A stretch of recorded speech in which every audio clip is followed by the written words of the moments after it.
Ռադիոլուրի հյուրն է տնտեսագետ, սոցիալ-տնտեսական զարգացման կենտրոնի համահիմնադիր ղեկավար Գագիկ Մակարյանը։ Բարև ձեզ, պարոն Մակարյան, շնորհակալ եմ հրավերն ընդունելու համար։ Հայաստանը Եվրասիական տնտեսական միության անդամ երկիր է եւ մի քանի օր առաջ Բրյուսելում հայտարարվեց Հայաստան-Եվրամիություն ռազմավարական նոր օրակարգի մասին, ինչը հիմք է տալիս եւս մեկ անգամ հասկանալու, թե ԵԱՏՄ-ում գտնվող Հայաստանը Եվրամիության ինտեգրման ճանապարհով գնալու դեպքում ինչ հնարավորություններ կունենա եւ ինչ մարտահրավերների առջեւ կկանգնի։ Շատ լավ, շնորհակալություն հարցի համար եւ հրավերի համար։ Առաջինը ասեմ ձեզ, որ եւ ԵԱՏՄ-ը եւ Եվրամիությունը նաեւ ունեն ընդհանուր բնորոշիչ գծեր։ Ինչու, որովհետեւ ինչով դա երկրների ընտանիք է։ Եվրամիությունը 27 երկրներ, ԵԱՏՄ-ն առայժմ 5 երկրներ, բայց ԵԱՏՄ-ն միանում են նաև այլ երկրներ, որոնց հետ բանակցությունները շարունակվում են եւ արդեն մոտեցել է դրան, եւ ԵԱՏՄ-ն իր ստանդարտներով փորձում է որոշ դեպքերում մոտեցնել իր ստանդարտները Եվրոպական միության ստանդարտներին։ Խոսքը վերաբերում է տնտեսական ոլորտում, այդ թվում նաև սննդամթերքի եւ էլեկտրատեխնիկական, մեքենաշինական այլ արտադրանքների մասերով, եւ երկու երկրներն էլ առաջնորդվում են որոշակի կանոնակարգեր, դիրեկտիվներ ընդունելու մոդելներով եւ փորձում են իրենց անդամների համար լինել նախընտրելի, ձեռնտու եւ հարմար ընտանիք։ Հիմա Եվրամիությունը բնականաբար բնակչությամբ ավելի մեծ է դեռևս, ԵԱՏՄ-ն մի փոքր զիջում է, ԵԱՏՄ-ն մոտավորապես 200 միլիոնի կարգի է, առայժմ 5 երկրներով, Եվրամիությունը 500 միլիոնից մի քիչ ավել, բայց Եվրամիությունը անդադ ձգտում է իր անդամներին ավելացնել կամ այդ գործընթացները շարունակել, բայց երկար տարիների ընթացքում հարևանության ծրագիրը, արևելյան գործընկերության ծրագրերը, որոնք որ սկզբնական շրջանում նախընտրում էին ԱՊՀ 6 երկրներ իրենց միացնել, Ուկրաինա, Բելարուս, Մոլդովա, Ադրբեջան, Վրաստան, Հայաստան, հետո այդ ցանկը մաղվեց։ Հիմա կարծես թե վերջի շրջանում Եվրամիությունը ավելի շատ կանգ է առել արդեն Մոլդովայի, Հայաստանի եւ Ուկրաինայի վրա, բնականաբար Բելարուսը որոշակի դուրս է մղվել, Վրաստանի հետ կոնֆլիկտներ առաջացան եւ կիսասառեցված վիճակ է, Ադրբեջանի դեռևս էլի ոչ այնքան, քանի որ Ադրբեջանը նաեւ մարդու իրավունքների եւ այլ տեսանկյուններից չի ձգտում մոտեցնել իր ստանդարտները Եվրոպական միության ստանդարտներին։ Այսինքն Եվրոպական միությունը փորձում է աճել հարևանության, արևելյան գործընկերության այս մոդելի շրջանակում ավելի շատ, քան թե անդամություն ավելացնելու, չնայած նաև անդամության մասին էլ է խոսում։ Եվ Եվրամիությունը, տեսեք, տարիներ շարունակ ֆիքսված մնացել է համարյա 27 երկրի վրա։ Վերջին երկրները միացան արևելյան Եվրոպայի որոշ երկրներ միացան, հիշում ենք, այն էլ այսպես դժվարության բավական են։ Հիմա ԵԱՏՄ-ն ավելի ակտիվ է աշխատում այդ առումով իր անդամները ավելացնելու տեսանկյունից։ Հիմա ինչ տարբերություններ կան։ Առաջին մեծ տարբերությունը մարդու իրավունքների, դեմոկրատիայի, շահերի պաշտպանության ոլորտում են տարբերվում։ Եվրամիությունը ավելի առաջ է, ավելի ավանդական է, ավելի տրադիցիոն, ավելի դասական է այդ տեսանկյունից, ավելի հետամուտ է լինում, որ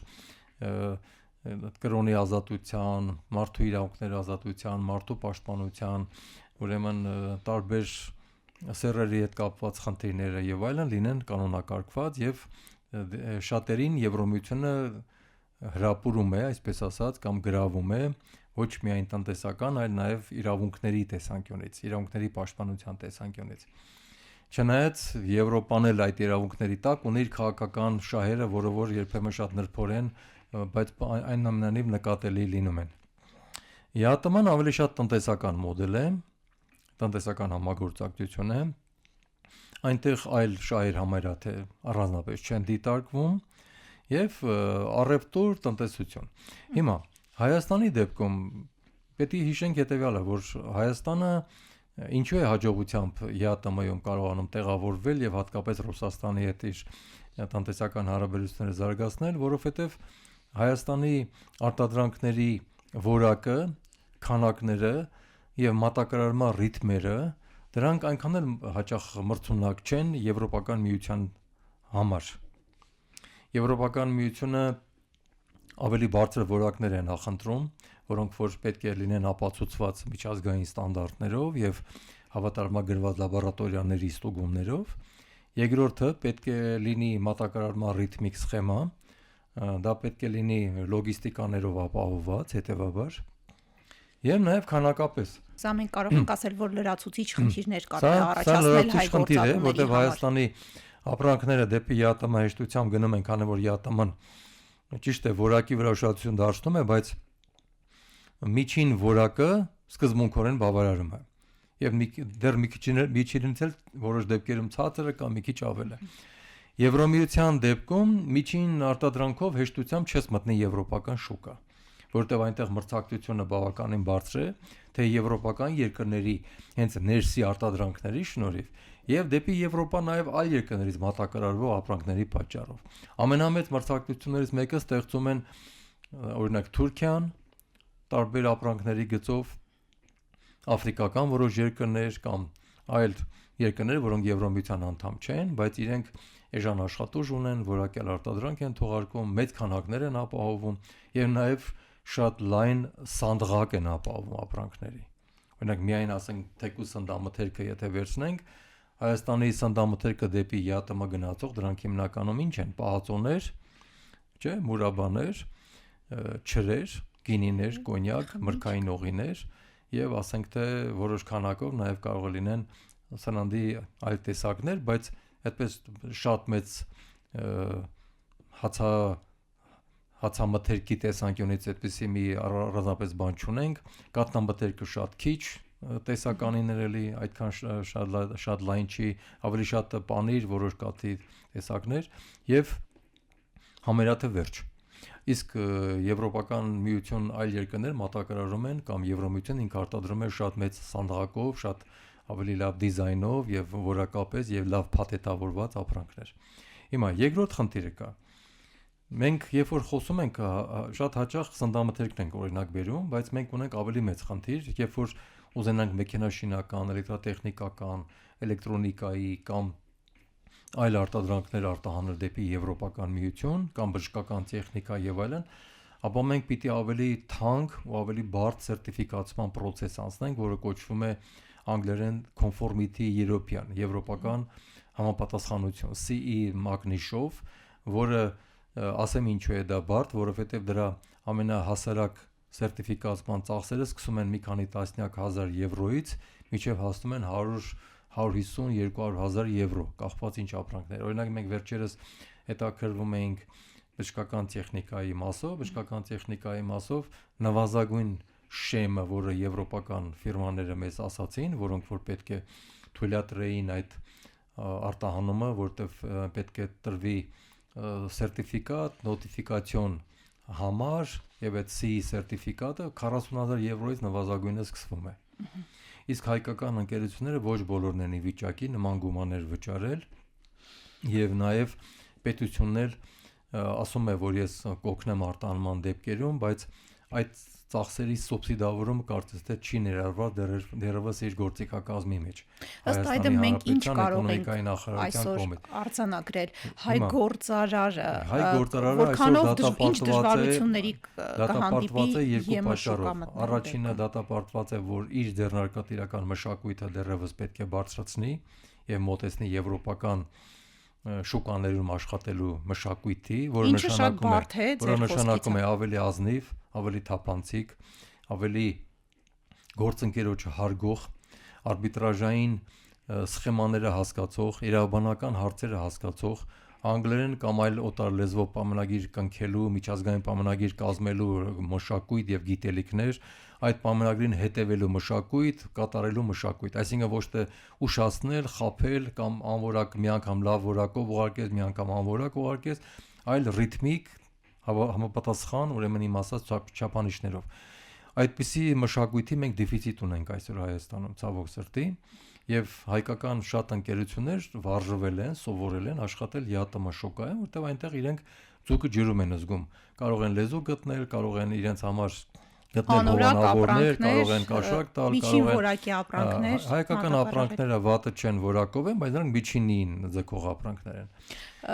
Նաև դուք նշեցիք ֆինանսական խնդիրների մասին, որ մեծ ծախսեր կպահանջի գործարարներին։ Հետո տեսեք, նաև մեր տրանսպորտային լոգիստիկաները դեռևս այսօր կարգավորված չեն։ Օրինակ դեպի Ռուսաստան, եթե գնում են վերին Լարսով, եւ ապագայում եթե ասենք թե խոսենք, որ հիմա Ադրբեջանի հնարավորությունները օգտագործվի կամ Վրաստանով մտնել Ադրբեջանով երկաթգծով գնալ կամ ապագայում ասենք Տրիպուղին կառուցվի եւ այլն, բայց Եվրոմիությանը ուղարկելու համար որևէ ապրանք մենք պիտի գնանք կամ Սևծովի նավանգիցներից օգտվենք վրացական, այնտեղից դեպի Թուրքիա, Թուրքիայից դեպի Եվրոմիություն կամ ավտոտրանսպորտով պետք է գնան, ուրեմն Թուրքիայի տարածքով մտնեն Եվրոպա կամ պիտի գնան Ռուսաստանի տարածքով, այնուհետև դեպի Ուկրաինայով կամ Բելարուսով փորձել մտնել Եվրոպա։ Բավականին երկար է ստացվում եւ ծախսատար է։ Եվ նաև սանկցիաների պատճառով ոչ միշտ հնարավոր։ Սևծովյան ավազանն էլ հիմա պատերազմի պատճառով գտնվում է որոշակի ռիսկերի ներքո, ռոմակոծության եւ այլ։ Հնարավոր է արդյոք Եվրամիության տնտեսական ինտեգրման ճանապարհով ընթանալ, լինելով ԵԱՏՄ անդամ երկիր, որովհետև հիշենք, որ Ռուսաստանի փոխվարչապետ Օվերչուկը հստակ հայտարարել էր, որ Եվրամիության հետ շուկաների բացումը կնշանակի ԵԱՏՄ շուկաների փակում։ Հայաստանին ոչ ոք չի արգելել եւ ԵԱՏՄ-ում գտնվելը չի խանգարել, որ Հայաստանը որևէ X երկրի հետ կատարի առևտուր։ Պարզապես Հայաստանը որպես ԵԱՏՄ-ի երկիր, եթե այլ երկրների հետ է համագործակցում, ապա դրանք համարվում են երրորդ երկրներ եւ երրորդ երկրների համար ԵԱՏՄ սահմանել է լրացուցիչ տուրքեր, մաքսատուրքեր։ Այսինքն Հայաստանը եթե հիմա էլ Եվրոմիության հետ առևտուր փորձի կատարել, նա կարող է դա կատարել, ուղղակի այդ տուրքերը վճարելու պայմանով։ Եվրոպան Հայաստանին օգնելու եւ որոշ արևելյան գործընկերության երկրների օգնելու համար, օրինակ նաեւ Վրաստանին ժամանակին տուրքերի նվազեցում էր կատարել, GSP համակարգերը կհիշեք դրա մասին շատ է խոսվել։ Դրան ժամանակը լրացավ, Հայաստանը նաեւ որպես